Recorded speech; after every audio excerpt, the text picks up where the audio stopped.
Hello student, हर हर महादेव। हमारा जो initiative है टू कंप्लीट 6 to 12 एनसीईआरटी, उसमें आज हिस्ट्री क्लास 6 चैप्टर 5 है, जिसमें बताया जा रहा है kingdoms, kings and an early republic, how some man became ruler. तो इसमें बताया जा रहा है कि कैसे कोई राजा बना, कैसे रिपब्लिक का गठन हुआ। ठीक है, किंगडम और किंग्स का गठन हुआ।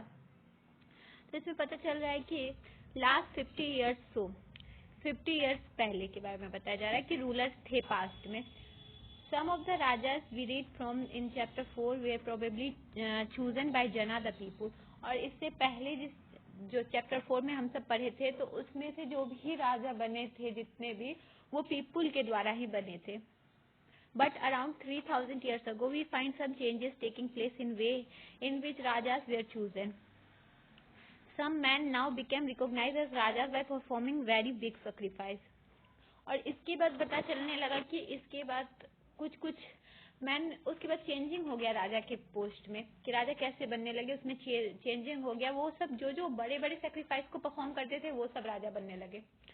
द अश्वमेध और horse sacrifice was one such ritual. A horse was let loose to wander freely and it was guarded by Raja's men. If the horse wandered into the kingdom of other Rajas and spotted and stopped it, they had to fight. If they allowed the horse to pass, it meant they had accepted the Rajas who wanted to perform the sacrifice was stronger than them. These rajas were then invited to sacrifice, which was performed by specially trained priests who were rewarded with gifts. The rajas who organized the sacrifice was recognized as being very powerful, and all those who came brought gifts for him. तो इसके बाद इसमें बताया जा रहा है अश्वमेध यज्ञ के बारे में। तो अश्वमेध यज्ञ क्या था? उस टाइम में ना क्या किया जाता था कि ना घोड़े को एक राजा ना बहुत मतलब इम्पोर्टेंट प्रीस्ट सबके साथ ना सैक्रिफाइस परफॉर्म करते थे। उस सैक्रिफाइस में क्या किया जाता था कि घोड़े को छोड़ दिया जाता था। अगर घोड़ा किसी भी दूसरे राजा के कंट्री में प्रेजेंट होता था और वहां जाता था, अगर वो राजा उस घोड़े को छोड़ देता था, तो इसका मतलब ये हो जाता था कि वो जो अपोनेंट राजा था उससे हार मान चुका है और उसको उससे बड़ा समझ रहा है, अपने से बड़ा समझ रहा है। या अगर वो उसको पकड़ लेता था तो उस दोनों के बीच में फाइट होता था और जो जीतता था वो सुपीरियर कहलाता था। ठीक है, ये था अश्वमेध यज्ञ। The rajas was a central figure in this ritual. तो इसमें कौन सेंट्रल फिगर था? राजा था। ठीक है, वो क्या किया जाता था? He often had a special seat, a throne और अ टाइगर स्किन। और इसके पास ना स्पेशल सीट होता था जो कि थ्रोन और टाइगर स्किन का बना होता था। His carriers who was his companion in the battlefield and witnessed his exploits chanted tales of his glory. His relatives, especially his wives and sons, had to perform a variety of minor ritual. और इसके जो relatives होते थे वो भी minor rituals perform करते रहते थे राजा के। जो इनके स्पेशली उसमें कौन कौन आते थे, और उसके वाइफ्स और सन। The other rajas were simply spectators who had to sit and watch the performance of the sacrifice. Priests performed the ritual, including the sprinkling of scared water on the king. The ordinary people, the wish or the Vaishyas, also brought gifts. However, some peoples, such as those who were regarded as Shudras by the priest, were excluded from many rituals. और इसके बाद जो भी होता था ना, wish और वैश्यास होते थे, वो भी राजा के लिए गिफ्ट लाते थे। और ये बहुत मतलब इम्पोर्टेंट सेक्रीफाइस के रूप में देखा जाता था। बट इससे ना एक जो जाति था जिसको इसमें इंक्लूड नहीं किया जाता था, वो शूद्रास थे। उसको हर एक रिचुअल से एक्सक्लूडेड करके रखा जाता था। ठीक है, वर्ण सिस्टम के बारे में है। वर्ण सिस्टम था पहले के जमाने में। तो वर्ण सिस्टम किससे था? ये वर्ण सिस्टम था जैसे कि फर्स्टली था ब्राह्मण, फिर उसके बाद क्षत्रिय, फिर शूद्र, फिर वैश्य। ठीक है, फिर वर्णास क्यों है कंपोज किया गया? नॉर्थ इंडिया में, specially in the areas drained by the Ganga and Yamuna during this period. ठीक है, गंगा और यमुना के दो आपके पास ये इस पीरियड में वर्णास था। This books are often later Vedic because they were composed after the Rigveda, about which you learnt. This includes the Samved. इसके बाद इसमें इंक्लूड किया गए थे सामवेद, यजुर्वेद और Atharvaveda as well as other books. They were compose by priest and describes how rituals to be performed. और इसमें ना ये प्रीस्ट के द्वारा डिस्क्राइब लिखे जाते थे और इसमें बताया जाता था कैसे रिचुअल परफॉर्म करना है और कैसे सोसाइटी को रूल करना है. Several different groups in society: priests and warrior, farmers, herders, traders, craft people, laborers, fishing folk and forest people.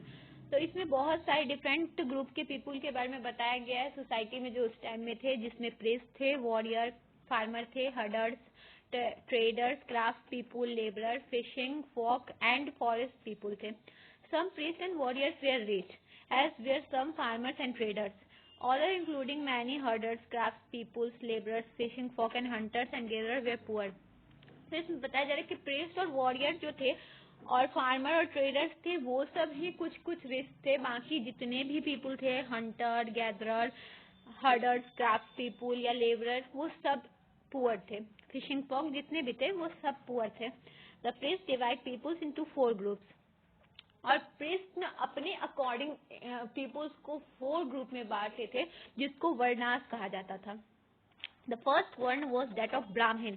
ब्राह्मण were expected to study the Vedas, perform sacrifice and receive gift. तो इसमें पहला था, सबसे पहला और सबसे इम्पोर्टेंट था ब्राह्मण, जिसका काम था जो भी स्टडी होता था वेदास का वो करना और उसके बाद परफॉर्म करवाना सेक्रीफाइस और फिर उसके बाद गिफ्ट को रिसीव करना. इसके बाद आता था रूलर्स.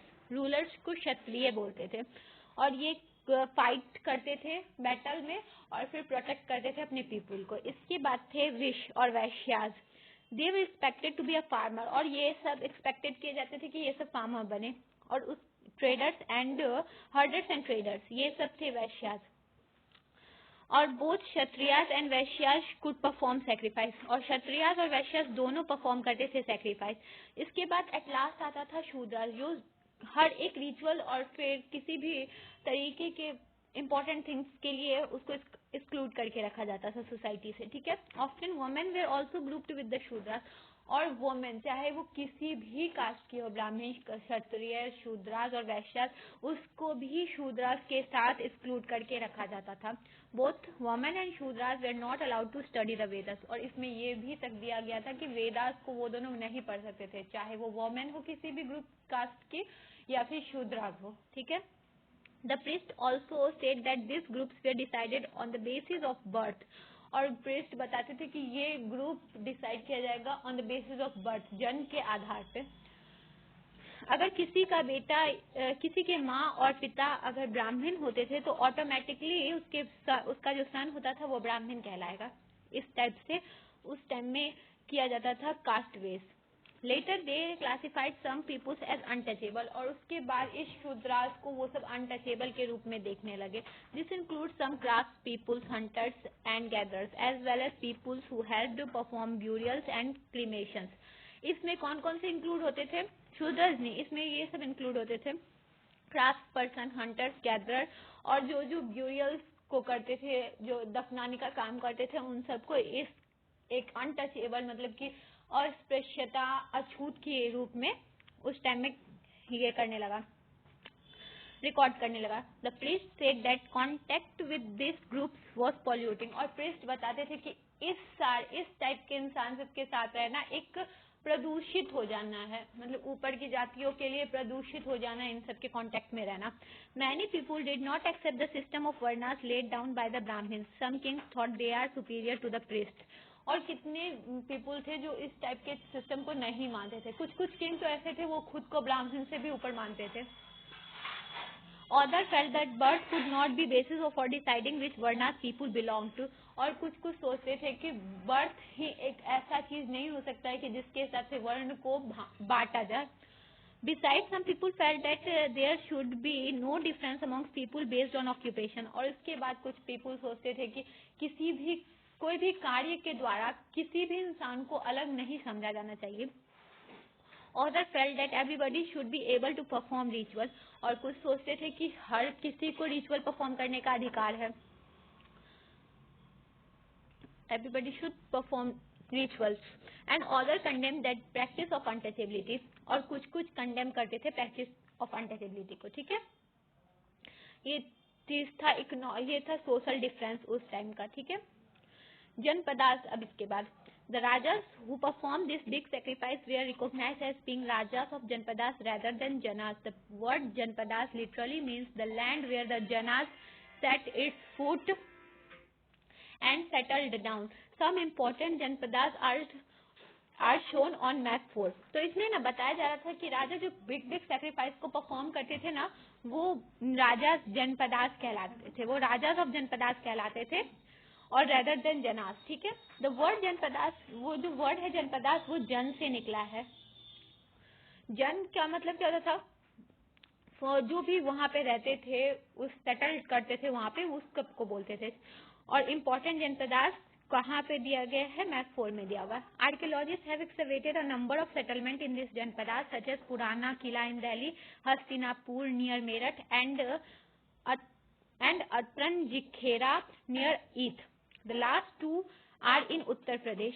तो इसमें बताया जा रहा है कि आर्कियोलॉजिस्ट ने बहुत सारे जनपदास जो सेटलमेंट थे उन सबको ढूंढे हैं। इसमें से पुराना किला दिल्ली में है, हस्तिनापुर नियर मेरठ में है, अकरानजीखेर नियर ईथ में है। ये जो लास्ट 2 है वो उत्तर प्रदेश में है, पुराना हस्तिनापुर और अकरानजीखेरा, ये उत्तर प्रदेश में है। They found that people lived in huts and keep cattle as well as other animals. इसमें ये पता चलता था कि पीपुल हट्स में रहते थे और फिर वो कैटल्स को और अदर एनिमल्स को अपने साथ रखते थे।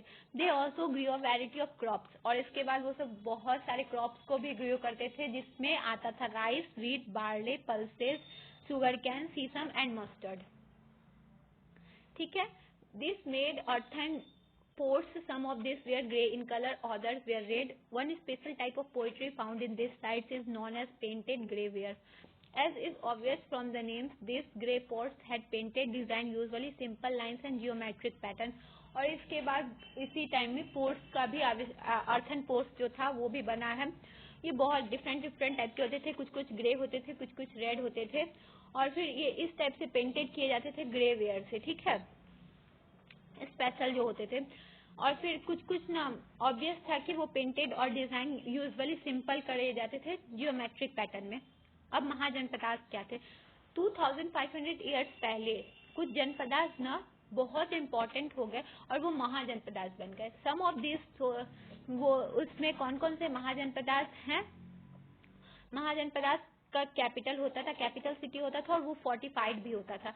This means that huge walls of wood, bricks और stones were build around them. इसका मतलब ये था कि बहुत बड़े बड़े वॉल्स वुड्स के, चाहे वो लकड़ी के होते थे, ब्रिक्स के होते थे या स्टोन के होते थे, बहुत बड़े बड़े वॉल, दीवार को बनाया जाता था उसके पूरे चारों ओर, महाजनपद के चारों ओर, ठीक है। Forts were probably built because peoples were afraid of attacks from other kings and needed protection. It is also likely to use rulers wanted to show how rich and powerful they were by building really large, tall and impressive walls around their cities. Also in this way, the land and people living inside the fortified area could be controlled more easily by the king. Building such huge wall required a great deal of planning. Thousands, if not lakhs of bricks or stones had to be prepared. This in turn meant enormous labor provided possibly by thousands of men, women and children, and resource had to be found for all of this.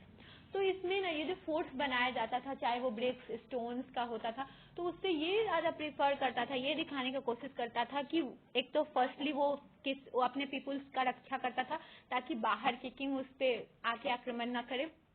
दूसरा ये दिखाना होता था कि वो कितने powerful है और कितना बड़ा और टॉल और इम्प्रेसिव वॉल बना सकते हैं अपने सिटी के अराउंड।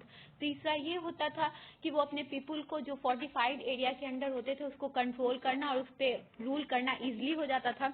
और इस टाइप का जो बिल्डिंग बनाया जाता है उसके लिए बहुत इंपॉर्टेंट प्लानिंग का जरूरत होता था। इसमें थाउजेंड और लैक्स स्टोन्स और ब्रिक्स का यूज होता था और इसमें इनॉर्मस लेबर प्रोवाइड किए जाते थे, चाहे वो मैन हो, वुमेन हो और बच्चों के द्वारा, क्योंकि ये बनाना बहुत ज्यादा इम्पोर्टेंट था और फिर बहुत ज्यादा रिसोर्स का इसमें जरूरत होता था। The new Rajas now began maintaining army. Soldiers were prepared regular salaries and maintained by the king throughout the year. Some payments were probably made using punch marked coin. तो इसमें ये बताया जा रहा है। और जो न्यू राजास थे वो सब क्या करते थे, अब ना आर्मीज को रखने लगे थे। जो रेगुलर आर्मी होता था उसको वो सब रेगुलर सैलरी देते थे और फिर वो पूरे साल मतलब 365 दिन वो राजा का सेवा में रहता था और उसको पेमेंट किया जाता था पंच मार्क कॉइन से। उस टाइम का पेमेंट पंच मार्क कॉइन से किया जाता था। ठीक है। टैक्सेस क्या थे, टैक्सेस ना महाजनपद जो बना हुआ था, हाँ, ह्यूज पोर्ट्स को बनाने में, बिग आर्मीज को रखने के लिए उसको रिसोर्स का जरूरत होता था, टैक्स चाहिए होता था। टैक्स रहेगा तो ही ना इतना बड़ा बड़ा फोर्स बन पाएगा, इतना बड़ा बड़ा आर्मी को मेंटेन किया जा सकेगा। तो इसके लिए वो टैक्स का जरूरत होता था। वो टैक्स कहाँ पे लेते थे, टैक्स ना पीपुल से लेते थे। तो वो कैसे कैसे टैक्स लेते थे, टैक्स लेते थे क्रॉप्स का ना, वो जो जो इम्पोर्टेंट क्रॉप्स होता था। This was because most people way farmers, क्योंकि उस टाइम में बहुत सारे पीपल फार्मर्स थे। तो वो क्या करते थे, यूजुअली टैक्स लेते थे 1/6। वो जो भी प्रोड्यूस किया जाता था फार्मर्स के द्वारा उनका 1/6 वो टैक्स के रूप में लेते थे। दिस वाज नॉन एज भागा और शेयर। और इसको ये 1/6 जो भाग था, 1/6 भाग था, इसको भागा और शेयर कहा जाता था उस टाइम में। There were taxes on craft people as well. और इसके बाद क्राफ्ट पीपुल पे भी टैक्स लगाया जाता था। और फिर ये लेबर फॉर्म में ये जो क्राफ्ट पीपुल पे लगाया जाता था वो लेबर फॉर्म में लगाया जाता था। जैसे कि वीवर और स्मिथ को क्या होता था कि एवरी मंथ ना किंग के लिए काम करना होता था। अब उस पे टैक्स कैसे ले सकता है, वीवर और स्मिथ क्या करता था, हर मंथ किंग के लिए कुछ दिन काम करता था, कुछ वर्किंग डेज में। Herders were also expected to pay taxes in the form of animals and animal produce।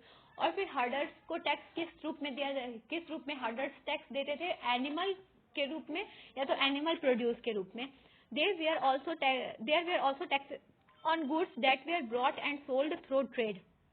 और उसके अलावा भी ट्रेड जो किया जाता था उस पे भी, जो गुड्स का ट्रेड होता था उस पे भी टैक्स होता था। ठीक है। And hunter and gatherer also had to provide forest produce to the raja. और हंटर गैदरर जो थे वो फॉरेस्ट प्रोड्यूस देते थे राजा को अपने टैक्स के रूप में। Change in agriculture. There were two major changes in agriculture around this time. One was the growing use of the plug shear. This means that heavy clay soil could be turned over better than it would plug shear so that more grain could be produced. और इसमें बताया जा रहा है कि agriculture उस time में ना चेंज हो गया था। फर्स्टली क्या होता था, प्लग शेयर का यूज होने लगा था। क्लेई सोइल जो था वो ना चेंज हो गया था वुडन प्लग शेयर से, क्योंकि ताकि उसमें बहुत ज्यादा उससे वुडन प्लग शेयर से ना उसको उस पर कृषि किया जाता था ताकि उससे ज्यादा ग्रेन उस पर उगाया जा सके। सेकंड क्या था, people begin transplanting paddy.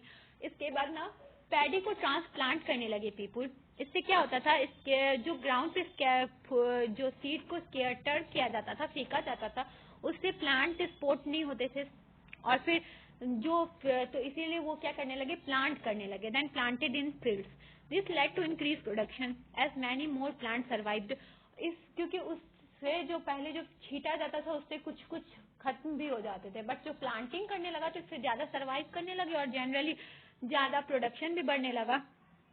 It back-breaking work. However, it was back-breaking work. Generally, slave men, women, and landless agriculture had to do this work. और ये ना बहुत ज्यादा परिश्रम करने वाला कार्य बन गया था, पर जो स्लेव मैन और वुमेन और लैंडलेस एग्रीकल्चरर थे उनको ये कार्य करना पड़ता था। अब क्लोजर लुक मगध। मगध के बारे में बताया जा रहा है। मगध जनपद जो था ना वो 200 इयर्स पहले था। ठीक है। ये रिवर किस गंगा सोन के पास बहता था ये मगध जनपद। मगध जनपद गंगा और सोन जो रिवर था, इसमें जो मगध जनपद थे वो जो गंगा और फिर सोन नदी के जो बेसिन थे उसके किनारे बसा हुआ सबसे बड़ा और इम्पोर्टेंट महाजनपद था। ये इम्पोर्टेंट क्यों था, ट्रांसपोर्ट के लिए, वाटर सप्लाई के लिए और मेकिंग लैंड फर्टाइल के लिए। Part of Magadha were forested. और इसका जो पार्ट था वो फॉरेस्टेड था। एलिफेंट बहुत मात्रा में पाए जाते थे, उसको कैप्चर किया जाता था और ट्रेन किया जाता था आर्मी के लिए। Forest also provided would for building. और फॉरेस्ट बहुत इंपॉर्टेंट होते थे हाउस को बनाने के लिए, कार्स और कैरियर्स बनाने के लिए। उसके बाद ना आयरन माइंस, आयरन ओर के माइंस भी मिले हैं इस टाइम में, जो स्ट्रॉन्ग टूल और वेपन बनाने के लिए यूज हो जाते थे। Magadha had two very powerful rulers, Bimbisara and Ajatashatru. Magadha के पास दो बहुत ज्यादा पावरफुल रूलर्स थे तभी के टाइम में, बिंबिसार और अजातशत्रु। और वो जो पॉसिबल ही था कि वो पूरे जनपद को कंट्रोल किए हुए थे, कंक्यूर किए हुए थे। Mahapadmananda was another important ruler, और इसके बाद महापद्मानंद था जो इम्पोर्टेंट रूलर था। He extended his control up to north west part of the subcontinent. वो ना नॉर्थ वेस्ट पार्ट जो था इंडिया का, सब कॉन्टिनेंट का, वहां तक अपना पावर और अपना कंट्रोल रखा हुआ था। ठीक है। Rajgir in Bihar was the capital of Magadha for several years. Rajgir जो था वो बिहार का जो प्लेस है वो सेवरल ईयर्स तक मगध का कैपिटल बना रहा। Later the capital was shifted to Pataliputra present day Patna, और इसके बाद पाटलिपुत्र शिफ्ट कर दिया गया कैपिटल जो प्रेजेंट डे पटना में है। 2000 years ago, a ruler named Alexander, who lived in Macedonia in Europe, wanted to become a world conqueror. Of course, he did not conquer the world, but did not conquer parts of Egypt and West Asia, and came to the Indian subcontinent. Reaching up to the bank of Beas, when he wanted to march further eastward, his soldiers refused. They were scared as they heard the rulers of India had vast armies of foot soldiers, chariots, and elephants.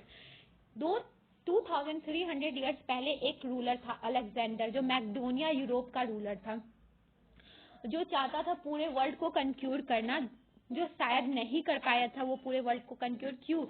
क्योंकि वो कुछ part थे Egypt और waste Asia के, और वो कंक्यूर नहीं कर पाया। बट डिड नॉट, पर वो न वेस्ट एशिया और इजिप्ट का कुछ पार्ट को कंक्यूर नहीं कर पाया था, और इंडियन सब कॉन्टिनेंट आया था जो बीस रिवर के किनारे आके वो रिच किया था। तो उसके आर्मी जो थे वो ना लड़ना नहीं चाह रहे थे, क्योंकि रिफ्यूज कर दिए थे, क्योंकि वो सब सुने हुए थे, किसी से उनको सुने हुए थे कि ना यहाँ के जो रूलर है बहुत ज्यादा ये स्ट्रांग है, और उनका पास बहुत बड़ा वास्ट आर्मी है फूट सोल्जर के, और कैरियर्स और एलिफेंट भी है बहुत ज्यादा। ठीक है। इसके बाद कौन सा ये है, वज्जी है। इसके बाद वज्जी महाजनपद है। While Magad became the powerful kingdom, Vazzi was its capital. At Vaisali was under a different form of government known as Gana और शंघा। मगध का कैपिटल पावरफुल किंगडम था, पर वज्जी जो कैपिटल था उसका वैशाली में, वो भी बहुत डिफरेंट फॉर्म ऑफ गवर्नमेंट वहां पे था, और वो गन और शंख से बना हुआ था।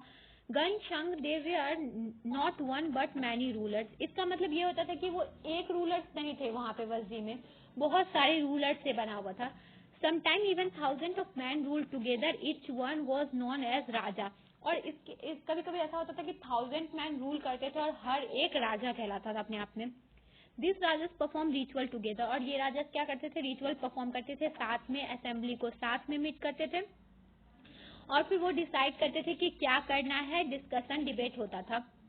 जैसे अगर किसी पे आर्मी पे अटैक करना था तो वो सब मिलते थे, और उसके बाद womens, dasas and kammakaras could not participate in this assemblies. पर इसमें दासास थे, वोमेन्स थे और कामकारास थे, वो सब ये सब चीज में पार्टिसिपेट नहीं करते थे।